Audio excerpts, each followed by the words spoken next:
우리 예수님께서는 사역 초기부터 병자들을 고치시는 일, 그리고 귀신 들린 이들이 있으면 귀신을 쫓아내서 온전케 하시는 일, 그리고 복음을 전하는 일, 가르치는 일이죠. 이 사역을 해 오셨습니다. 오늘 본문의 내용도 예수님께서 병자 고치신 이야기, 그리고 귀신을 쫓아낸 이야기, 예수님이 하나님 나라 복음을 전한 이야기를 보도해 줍니다. 오늘 이 말씀을 통해서 왜 예수님이 병자를 고치고 또 귀신을 쫓아내고 그렇게 하나님 나라 복음을 전했는지 우리는 이 본문 내용을 통해서 좀 배우게 될 것입니다.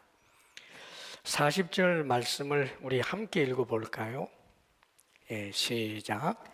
해질 무렵에 사람들이 온갖 병자들을 데리고 나오매 예수께서 일일이 그 위에 손을 얹으사 고치시니.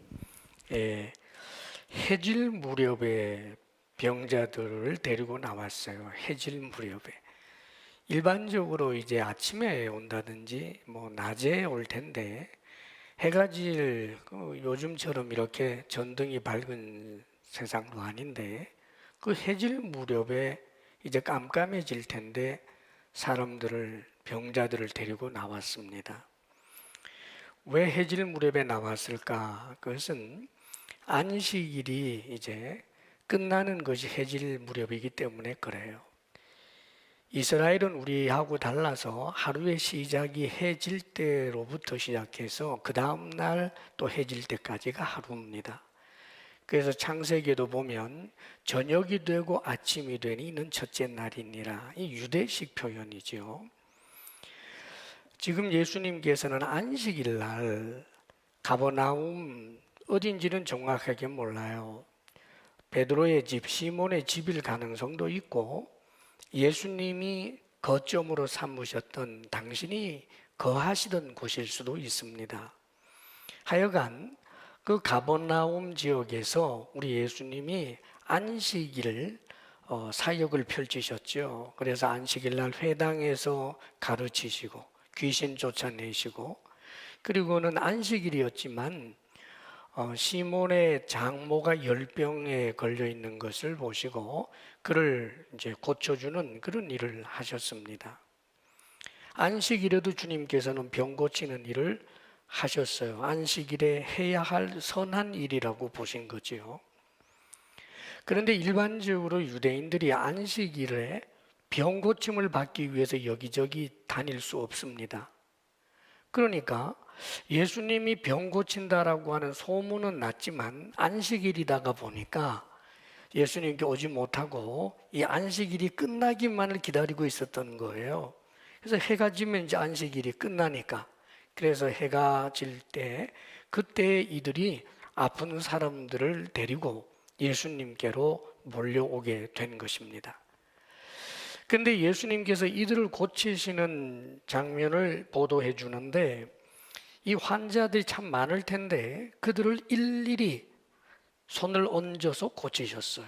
한 사람 한 사람 아마 그 머리에 손을 얹거나 환부에 손을 얹고 그렇게 해서 병을 고치십니다.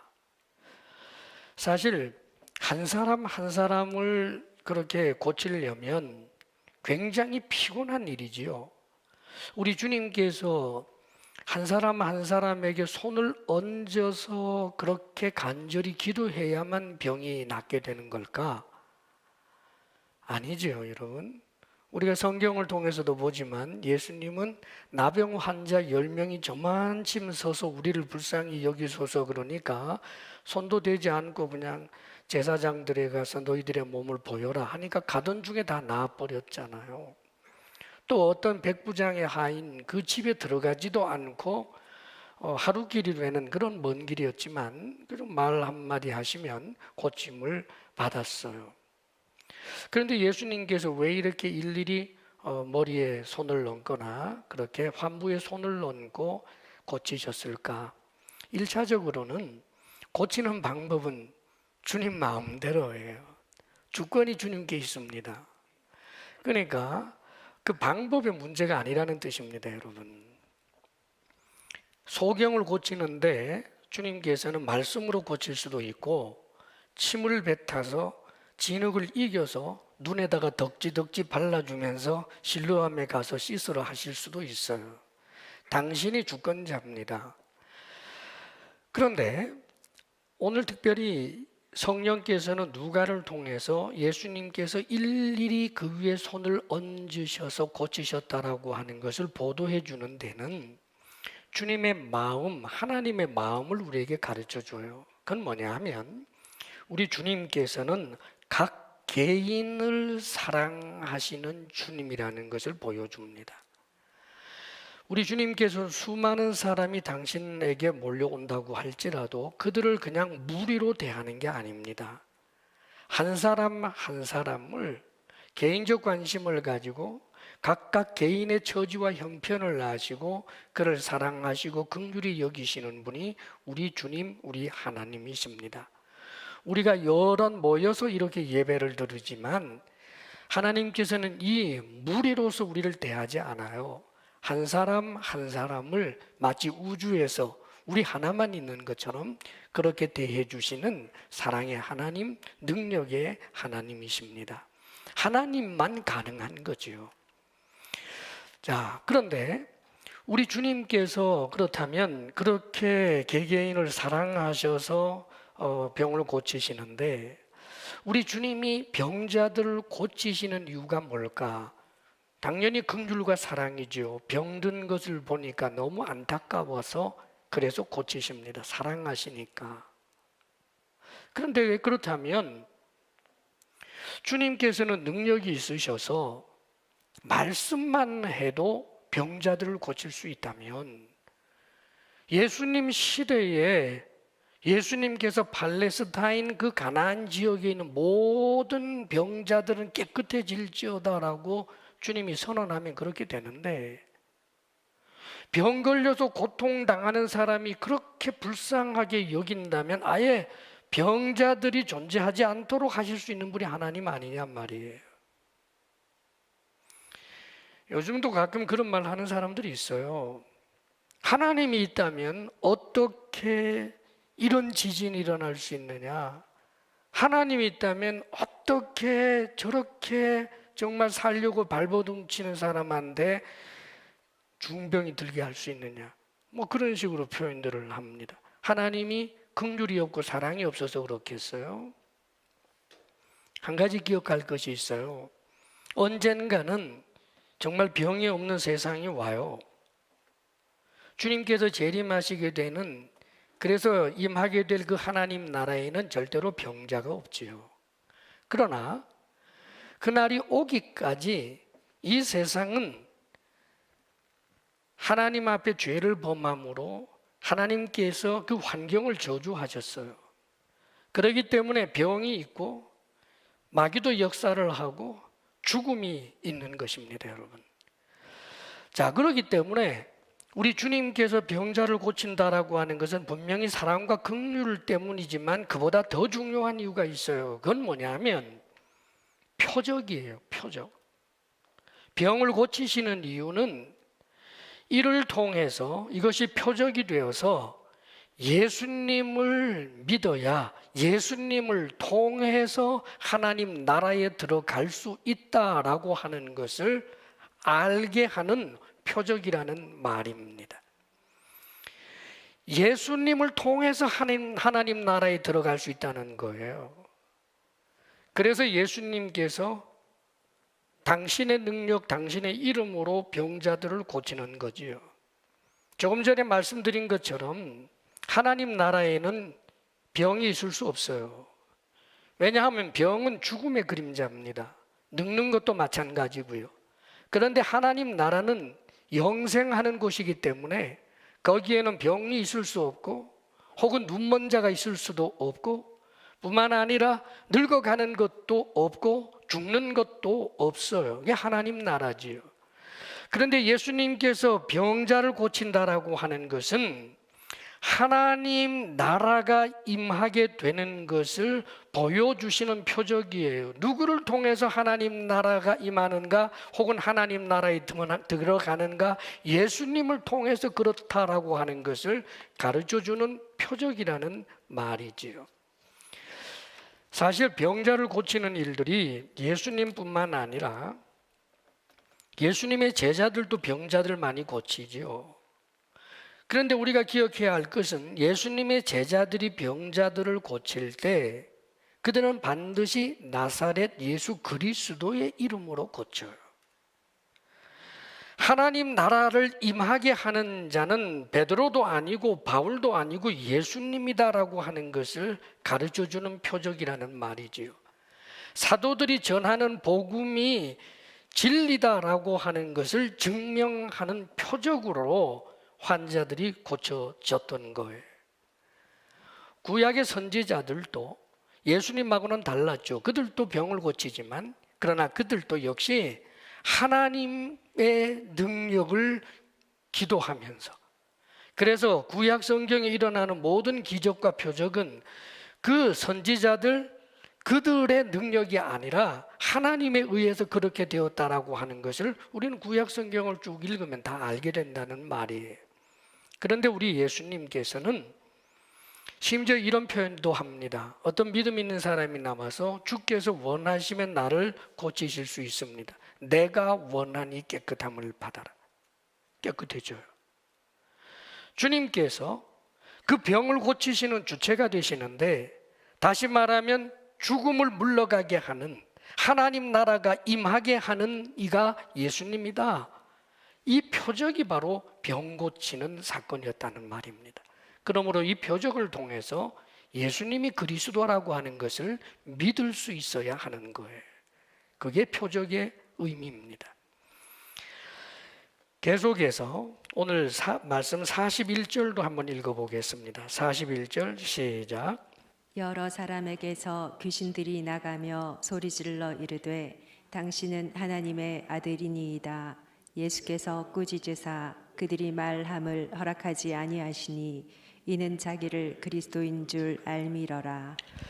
예, 그 병자들을 고치실 뿐만 아니라 지금 여기에서도 귀신들이 쫓겨나가요. 귀신 들린 사람들이 온전케 되는 그런 사역을 펼치신 거죠.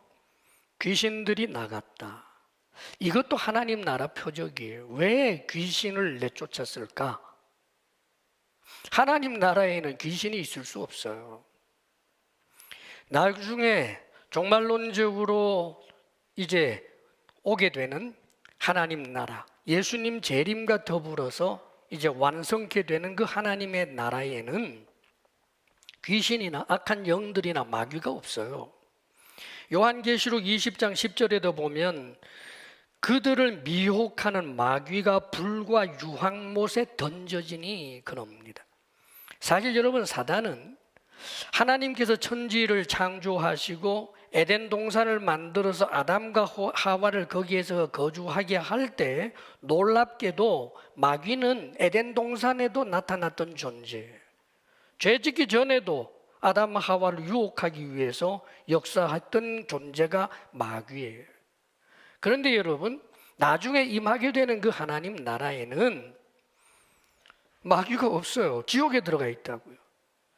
마귀를 왕으로 해서 하나 되어서 일사불란하게 움직이던 그 모든 악한 영들, 귀신들도 전부 다 지옥에 들어가고 만다는 말이죠.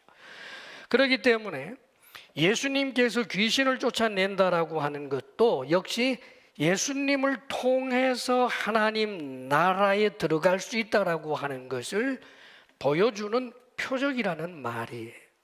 예수님께서도 마태복음 12장 28절에 내가 하나님의 성령을 힘입어 귀신을 쫓아내는 것이면 하나님 나라가 이미 너희에게 임하였느니라, 그렇게 말합니다. 현재적 하나님 나라, 이미 현재적으로 하나님 나라가 임했고 미래적으로 임할 하나님 나라가 있어요. 예수님 재림과 더불어 이루어진단 말입니다.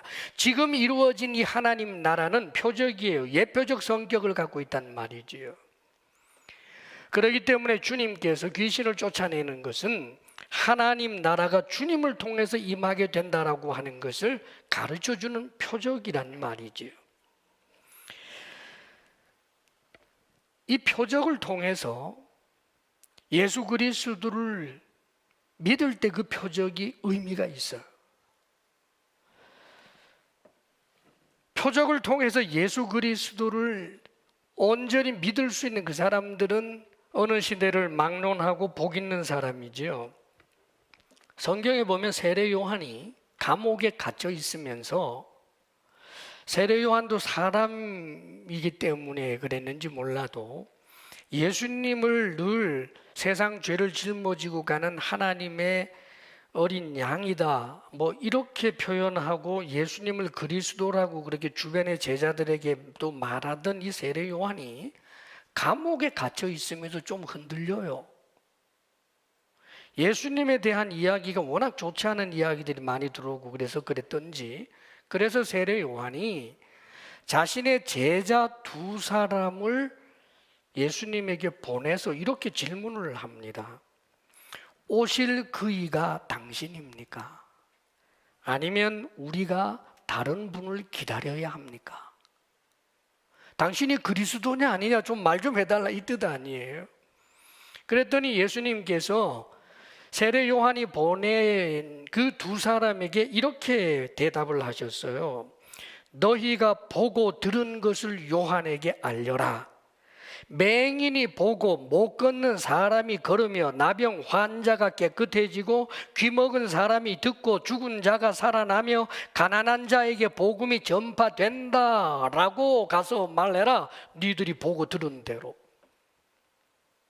세례 요한이 자신의 제자 두 사람이 와서 이야기한 그 보고를 듣고 어떻게 됐겠어요? 당연히 예수님이 그리스도이시구나, 그 표적에 대한 믿음, 그 표적을 통하여 예수님이 그리스도라고 하는 사실을 온전히 믿고 나중에 그가 목이 잘린다고 할지라도 조금도 그 자신을 불행하게 여기지 않은 사람이 된 거죠.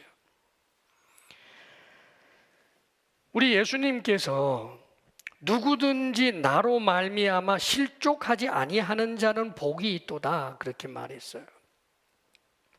예수님께서 행하시는 기적을 보고 사람들이 와 놀라서 예수님을 따르는데 예수님께서 말씀을 하십니다. 하나님 나라 복음을 말씀하신다는 말이에요.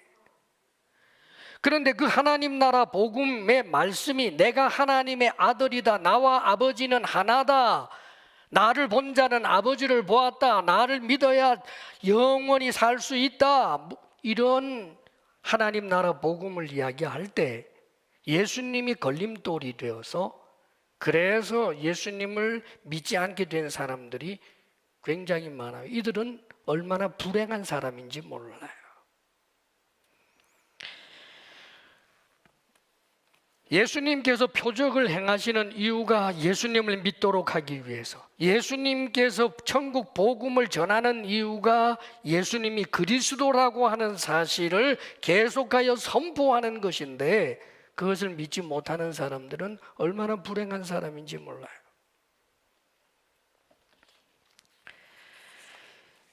(42절에) 보게 되면 이 가버나움 지역에 있는 이 사람들, 갈릴리 주변에, 여긴 특별히 가버나움이라고 그렇게 보고 있어요. 이 가버나움 사람들이 예수님을 자기들과 함께 살자고 붙잡는 장면이 나옵니다. 여러분, 우리 42절 말씀 우리 같이 한번 읽어봅니다. 42절 시작. 날이 밝음에 예수께서 나오사 한적한 곳에 가시니 무리가 찾다가 만나서 자기들에게서 떠나시지 못하게 만류하려 하매. 예수님이 그 밤 이제 안식일이 끝나는 저녁부터 시작해서 사역을 또 찾아오는 사람들을 고쳤으니까 아마 늦은 밤까지 그 사역을 하신 것 같아요. 일일이 손 얹고 고치시느라고. 그리고 또 천국 복음도 말씀하시지 않았겠어요? 그런데 그 피곤하신 예수님이 아마 이른 아침에 한적한 곳으로 가셨어요. 무리들을 떠나서. 편히 쉬려고 가셨겠어요? 아닙니다, 여러분. 기도하기 위하여 가셨어요. 항상 예수님은 사역이 아무리 바빠도 기도하는 시간, 하나님과 독대하는 시간, 누구에게도 방해받지 아니하는 그런 경건의 시간을 가졌어요. 자, 예수님께서 어딘가에 가서 이제 기도하고 계실 때 가버나움에 있는 수많은 사람들이 예수님을 찾아다녔어요. 그렇게 찾다가 드디어 예수님을 만나게 됩니다. 여러분, 예수님을 찾고 또 찾는다, 참 좋은 마음이잖아요. 근데 예수님을 찾아서 이 사람들이 예수님에게 뭐라고 부탁을 했느냐 하면 자기들에게서 떠나지 말아달라고 했어요. 다시 말하면 가버나움 이 동네에서 우리와 함께 살자는 거지요. 왜 그렇겠습니까? 주님을 그리스도로 믿었기 때문에 그런 게 아니에요. 표적 때문이에요. 표적을 통해서 예수님을 그리스도로 믿어야 표적이 표적다운 것인데 이들은 그 표적 자체를 구한단 말이에요. 예수님께서 병자를 고치시는데 예수님이 우리와 함께 살면 이 동네에서 앞으로 병들 일 없잖아요. 예수님이 귀신을 쫓아내시니까 이 예수님하고 함께 살면 이 얼마나 좋겠어요. 오병이어의 기적이라든지 먹는 것 문제 없겠고 말이지요. 그래서 예수님이 자기들하고 함께 있어 달라고 예수님에게 그렇게 이들이 요청하는 것입니다. 이들은 표적이 그 자체로 그들의 목적이 되어버리고 만 것입니다. 우리도 우리 자신을 좀 살펴봐야 돼요. 우리가 주님을 따르는 목적이 뭐예요? 우리가 주님을 따르는 목적이 주님을 통해서 부자 되겠다, 주님을 통해서 아무 근심 걱정 없고 가정에는 사방에 평안이 있고 그러기를 원해서 주님을 믿는다. 사랑하는 여러분, 우리 그래서는 안 되죠. 우리 예수님께서 표적 그 자체를 이 세상에서 잘 먹고 잘 사는 것 그것만을 원하는 이들에 대하여 엄중한 심판 경고를 하셨어요. 지금 예수님께서는 가버나움 지역, 갈릴리 지역에서 사역을 펼칠 때 그때 얼마나 많은 권능을 행했는지 모릅니다. 그런데 마태복음 11장 가면 예수님께서 이렇게 말씀하셔요. 가버나움아, 지금 예수님이 귀신 쫓아내고 많은 병자를 고쳤던 바로 그 지역이잖아요. 네가 하늘에까지 높아지겠느냐? 음부에까지 낮아지리라. 너에게 행한 모든 권능을 소돔에서 행하였더라면 그 성이 오늘까지 있었으리라. 소돔은 죄악의 도성이었기 때문에 하늘에서 이 불비가 내려서 멸망한 도성이 소돔 아닙니까? 그런데 이 권능을 만약에 소돔에서 행하였더라면 그 성이 오늘까지 있었으리라. 내가 너희에게 이른다. 심판 날에 소돔 땅이 너보다 견디기 쉬우리라. 왜 이렇게 말씀하셔요? 가버나움에서 얼마나 많은 표적을 보였느냐 말이에요. 얼마나 엄청난 권능을 행하셨느냐 말이에요. 그런데도 불구하고 그 지역에서 소수의 사람들은 예수님을 그리스도로 믿었지만 그 권능, 그 표적을 보고도 표적 자체만을 구할 뿐 예수님을 믿지 않은 사람들을 향한 심판을 경고하고 있는 거예요. 화 있을진저 고라시나, 화 있을진저 벳세다야. 고라신, 벳세다, 우리 예수님께서 엄청나게 많이 권능을 행하였던 갈릴리 지역의 동네 이름이에요. 너희에게 행한 모든 권능을 두로와 시돈에서 행하였더라면 그들이 벌써 베옷을 입고 제에 앉아 회개하였으리라. 두로와 시돈은 이방 지역입니다, 여러분. 권능을 행하지 않았던 오히려 이방 지역에서 우리 주님이 권능을 행하였더라면 저들은 다 회개했을 거다. 그러면서 하시는 말씀이 심판 날에 두로와 시돈이 너희보다 견디기 쉬우리라. 사랑하는 여러분, 예수 그리스도를 믿음으로 하나님 나라에 들어갈 수 있다라고 하는 그 표적을 보여주지만 그 표적을 통해서 주님께로 나아가는 것이 아니라 오히려 그 표적 자체를 구하는 것이 얼마나 위험한 일인가를 가르쳐 주는 거예요. 예수 믿는 사람이 참 너무너무 가난해서 일터가 너무 힘들어서 하나님이 가난에서 벗어나게 해주십시오. 주님 일터에 복을 주십시오. 하나님은 모든 것의 주권자이시니 제발 좀 이 가난에서 벗어나게 해주십시오 라고 기도하고 하나님 앞에 좀 더 반듯하기 위해서 더 경건에 힘쓰고 봉사하고 이런 자세 잘못됐다고 할 수 없지요. 당연히 우리는 우리의 삶에 어려움이 있을 때 주의 도움을 구하고 은혜를 구하는 것 필요합니다.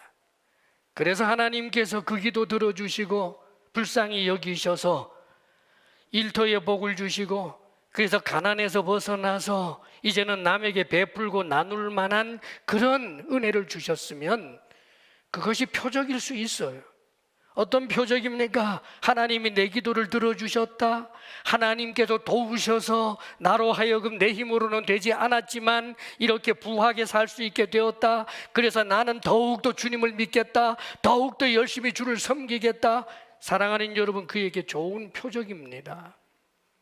그런데 구했는데 그렇게 열심히 하나님 앞에 기도하고 가난에서 벗어나게 해달라고 했는데 여전히 가난하면 그러면은 주님을 떠나는 것이 옳겠습니까, 여러분?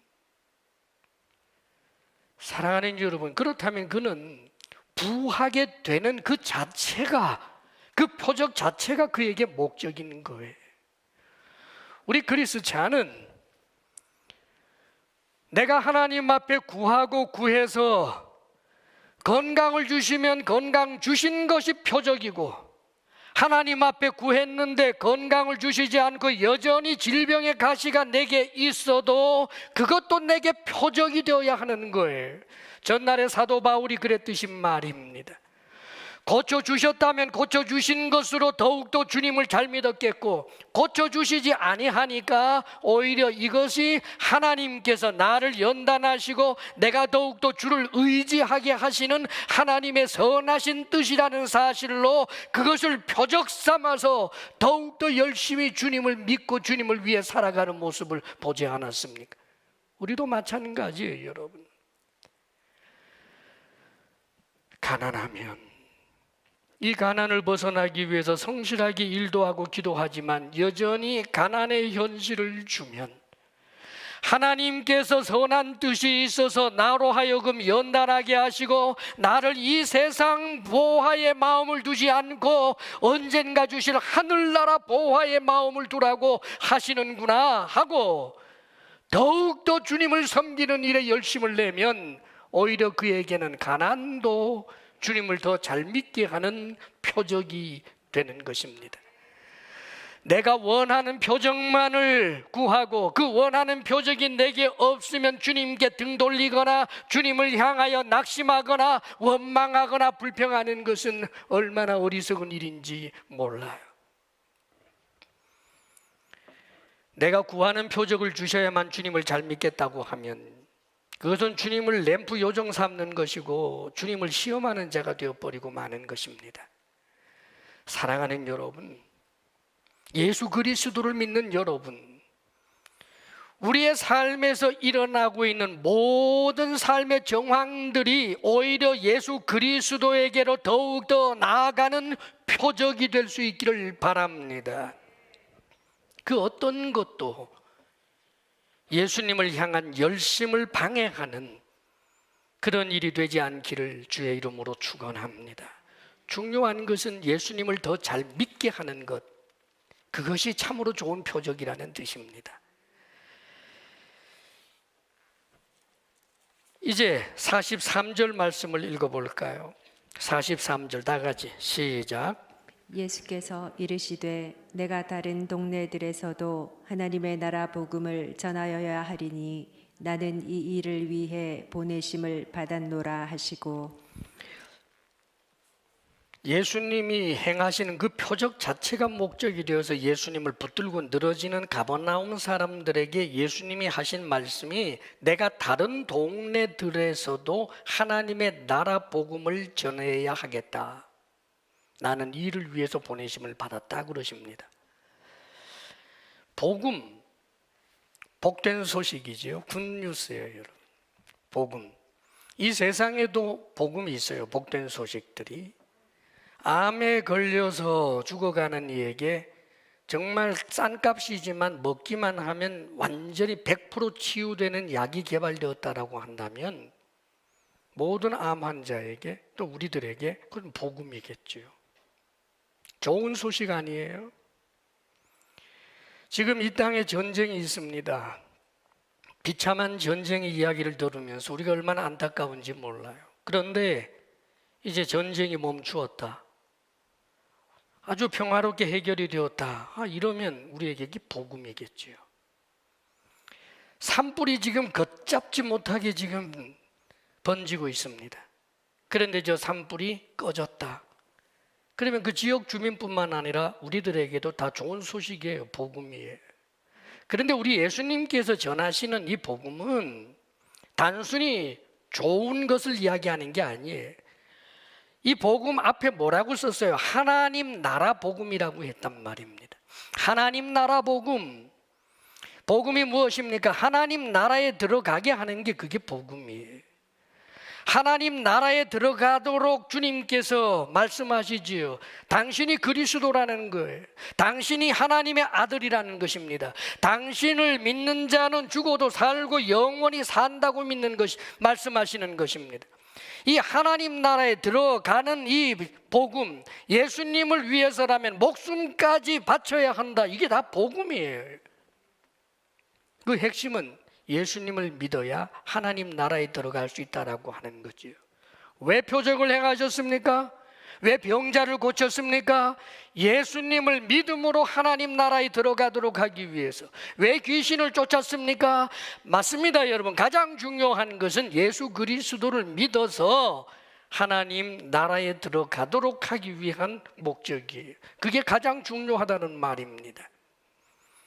우리 주님께서 내가 이 일을 위하여 보내심을 받았다라고 말씀하시고 갈릴리 여러 회당에서 전도하셨다고 그래요.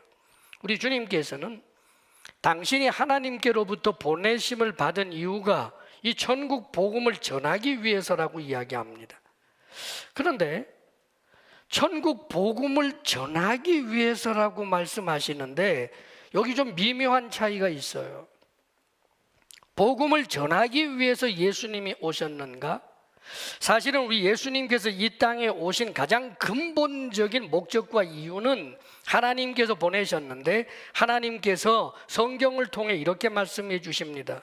요한복음 3장 16절 17절에 보면 하나님이 세상을 이처럼 사랑하사 독생자를 주셨으니 이는 그를 믿는 자마다 멸망치 않고 영생을 얻게 하려 하십니다.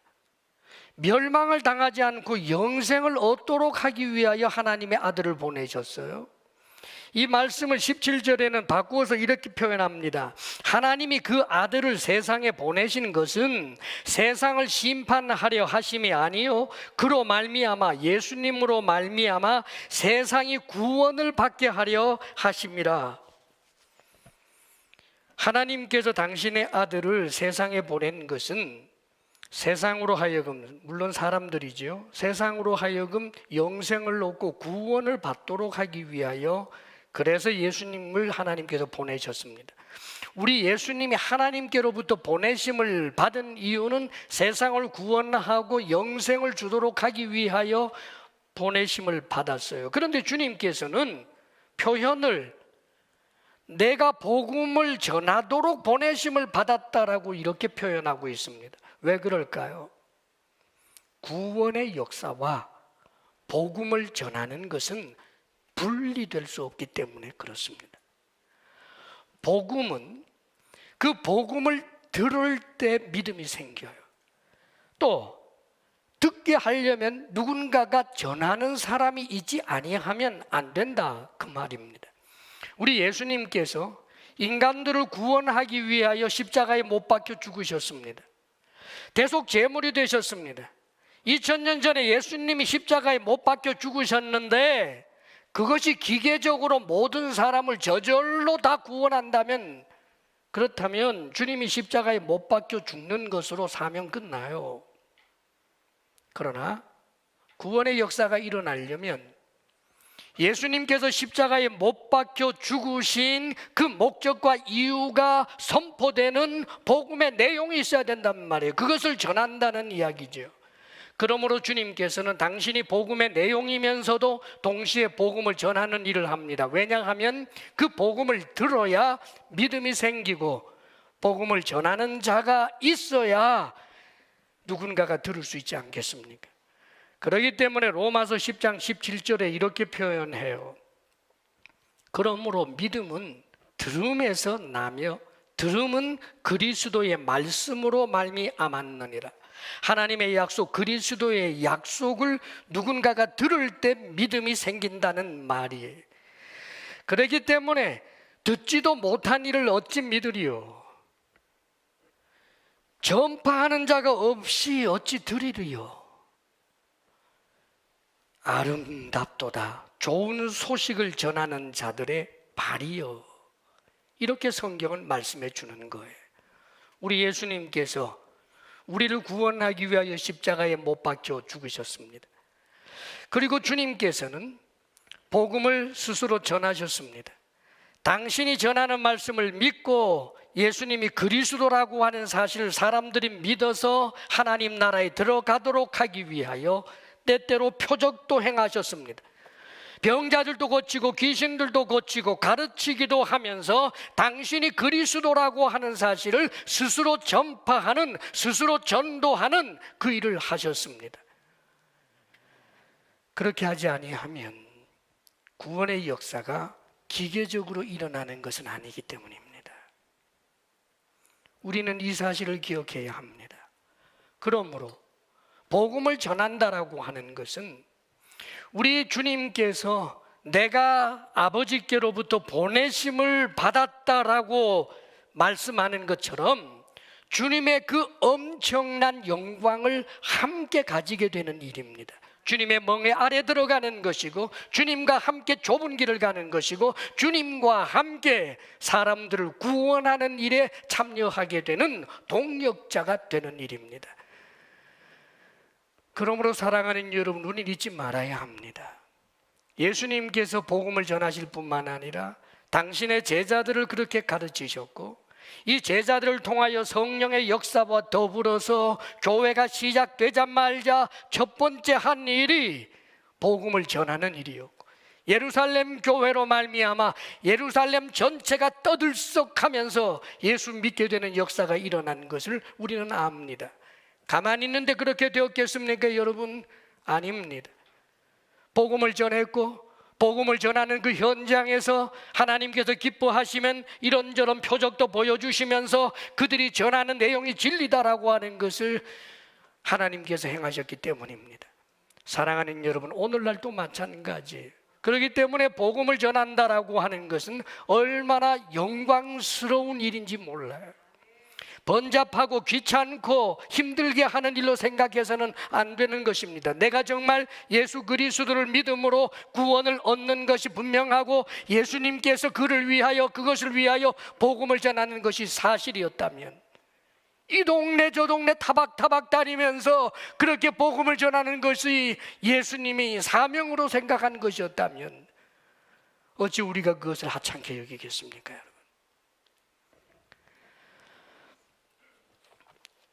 41절 말씀에 보게 되면 귀신을 쫓아낼 때 이 귀신들이 당신은 하나님의 아들입니다 라고 소리를 질러요. 당신은 하나님의 아들이십니다. 귀신들은 예수님이 그리스도인 걸 알아요. 그러나 이거 신앙 고백 아닙니다. 알지만 주님과는 상관없는 존재들이에요. 그러나 그들은 악한 영적인 존재이기 때문에 예수님을 알아요. 당신은 하나님의 아들이십니다. 귀신이 하는 소리를 옆에서 들으면 복음 전도에 도움이 될 것으로 생각할 수 있어요. 특별히 이 시대는 더 그랬습니다. 귀신 들린 사람을 데리고 점을 치잖아요. 귀신 들린 자가 나사렛 예수가 하나님의 아들이야 라고 이야기하면 점치러 왔다가 예수님을 그리스도로 믿게 되는 일이 있으면 얼마나 좋겠어요. 그런데 예수님께서 입을 틀어막아 버립니다. 잠잠하라. 꾸짖어요. 왜요? 귀신이, 마귀가 복음 전할 영광을 가질 수 없어요, 여러분. 사랑하는 여러분, 우리 하나님께서는 귀신의 덕을 조금도 볼 뿐이 아니에요. 그 엄청난 영광은 우리들에게 주어진 겁니다.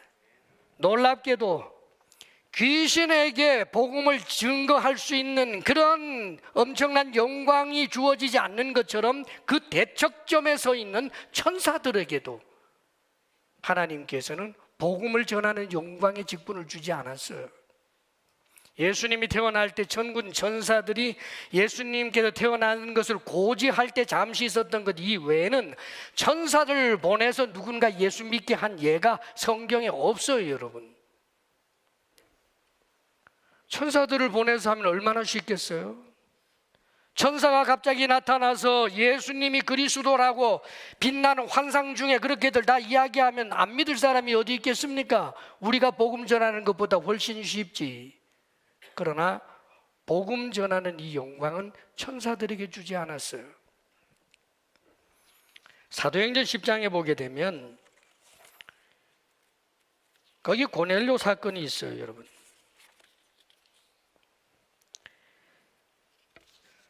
고넬료라고 하는 그 백부장이 나오는데, 이 고넬료는 성경에 보면 로마의 백부장이지만 얼마나 경건한 사람이었는지 몰라요. 기도를 많이 하고 구제도 많이 하는 그런 경건한 사람이었다고 그럽니다. 그런데 어느 날 성경에는 시간까지 써놨어요. 오후 3시에 천사가 환상 중에 나타났습니다. 그리고는 고넬료에게 하는 말이 네 기도와 너의 구제가 하나님께 상달되었다. 그리고 하는 말이 저 요빠에 가면 시몬이라고도 하는 베드로가 있는데 그를 정해서 그에게서 그의 말을 들어라. 아니 여러분, 환상 중에 나타났으면 그냥 얘기하면 되잖아요. 너의 기도와 구제가 하나님께 상달되었다. 그러나 너는 그것만으로 안 된다. 예수님을 믿어라. 예수님을 믿으면 천국에 갈 수 있다. 천사가 말하면은 얼마나 좋았겠어요. 그런데 놀랍게도 천사가 이야기한 건 거기까지예요. 베드로를 청해서 들으라는 것입니다. 그래서 베드로가 와서 복음을 전할 때 성령이 강력하게 역사하며 이들이 성령을 받고 예수 그리스도를 믿는 일들이 일어나게 된 것입니다. 누구에게 그 영광을 준 거예요? 저 갈릴리 호수의 어부에게, 미천한 사람에게 복음 전하는 이 영광의 직분을 주신 것입니다. 여러분, 오늘날도 마찬가지예요. 우리가 복음을 전하는 그 일을 숙제로 생각할 것이 아닙니다. 영광으로 생각해야 합니다. 누군가를 살려내는 그 일, 하나님의 소원, 하나님의 구속사에 참여하는 그 일이야말로 얼마나 소중한 일이겠습니까, 여러분? 파주 지역에 우리 주사랑교회가 있습니다. 파주가 우리 주사랑교회 덕을 좀 보게 되는 것은 우리의 약간의 친절함 정도가 아니에요. 우리가 저들을 위하여 호주머니를 풀어서 좀 나누어 주는 그 정도가 아닙니다. 당연히 그것 해야 합니다. 그러나 거기에서 멈추는 것이 아니라 그것으로 인하여 우리의 말을 듣고자 할 때 그들에게 예수 그리스도를 믿으라고 하는 복음이 전해질 수 있어야 하는 것입니다. 복음을 전한다라고 할 때 먼저 우리는 걱정이 앞서고 부담이 앞서는 경우가 참 많아요. 왜냐하면 말 잘 못하니까. 내가 누군가에게 예수님이 그리스도라고 하는 것을 복음을 전한다라고 하는 게 얼마나 불안하겠어요. 예수님을 믿어야 합니다라고 말하면 저쪽에서 비난하면서 들고 일어날까 봐 두려워서 우리 말 못하죠. 어지간해서는 잘 못합니다. 사랑하는 여러분, 뛰어난 그런 언어 능력이 있고 아주 논리적이고 그리고 기가 막히게 감동을 주는 잘 준비된 그런 메시지를 전함으로 누군가에게 감동을 주고 무릎을 치면서 예수님을 믿게 되는 일들이 일어나면야 얼마나 좋겠습니까? 그런 은사가 있는 분들은 극소수예요. 그러면 어떻게 할까요? 와보라라고 하는 관계전도예요. 와보라, 와서 보라. 이거 예수님이 하신 말씀입니다. 요한복음에 보면 세례 요한의 제자들이 세례 요한하고 함께 서 있는데 예수님이 지나가셔요. 그러니까 세례 요한이 세상 죄를 짊어지고 가는 하나님의 어린 양이야 그랬더니 세례 요한의 제자들 가운데 안드레하고 요한이 자신의 스승이 하는 이야기니까 그래서 예수님을 따라가요. 그래서 예수님 돌아보면서 어떻게 오느냐? 우리 선생님 소개로 왔습니다. 와서 보라. 예수님이 하신 말씀이에요. 그래서 한 오후 한 4시쯤부터 해서 예수님이 거처하시는 곳에 가서 예수님과 대화를 나누다가 예수님이 하시는 말씀을 듣고 예수님을 그리스도로 믿게 돼요. 그리고 여러분, 이 안드레가 자기의 형 시몬, 베드로죠. 시몬에게 이야기합니다. 내가 메시아를 만났어. 메시아? 우리 한번 가서 볼래? 그래서 베드로를 데리고 예수님에게 간 거예요. 주님께서 네가 앞으로 게바가 되리라. 반석이 되리라. 그러면서 따라 나서서 예수님에게 갔다가 예수님의 말씀을 듣고 예수님을 믿게 돼요. 요한도 마찬가지 야고보에게 그렇게 했겠지요. 그리고 이 베드로와 안드레 이 사람이 베세다 지방에 사는 사람인데 거기 동네 친구가 있었어요. 빌립입니다. 빌립에게 우리가 메시아 만났어. 그래서 예수님에게 데려갔고 빌립도 그렇게 해서 예수님의 제자가 되었을 거예요. 그리고 난 다음에 이 빌립이 자기의 친구를 찾아갑니다. 그 친구가 나다나엘이에요. 나다나엘, 이 나다나엘에게 가서 이렇게 말하죠. 내가 메시아를 만났어. 메시아? 아니 누구야 그가? 나사렛 예수야. 나다나엘 하는 말입니다. 바돌로메죠. 이 나다나엘이 하는 말이 아니 나사렛에서 무슨 선한 것이 있을 수 있어. 왜냐하면 그리스도는 베들레헴에서 태어난다고 했기 때문에 성경 좀 안다고 하는 나다나엘이 어떻게 나사렛 예수가 그리스도일 수 있느냐라고 그래서 비웃어버립니다. 그런데 여러분 놀랍게도 빌립이 친구잖아요. 친구가 강건하니까 그래서 어쩔 수 없이 빌립을 따라서 예수님을 만나요. 예수님께서 하시는 말씀을 듣고 나의 주님, 나의 하나님이십니다 고백하게 돼요. 사랑하는 여러분, 말씀을 듣는 현장으로 오게 하는 것, 그것이 일반적으로 우리가 할 수 있는 일이에요. 이제 우리가 다시 행복 모임을 시작합니다. 그 행복 모임에는 기도하면서 말씀을 준비한 여러분들의 형제 자매들이 있습니다. 참으로 주의 복음을 전하기 위해 주님 앞에 기도하면서 준비한 그 복음의 말씀을 들을 수 있도록 열린 모임 현장으로, 행복 모임 현장으로 여러분들이 관계를 맺어서 그 친분의 관계가 형성된 그 관계 전도지요. 행복 모임 현장으로 데려왔을 때 우리가 준비된 그 형제를 통하여 성령께서는 그 집사님, 그 권사님, 그분들을 통하여 성령께서 역사하시면서 말씀하시게 될 때 복음을 듣고 믿는 일들이 일어납니다. 교회도 마찬가지입니다. 여러분, 우리가 무슨 축제를 하지 않습니까?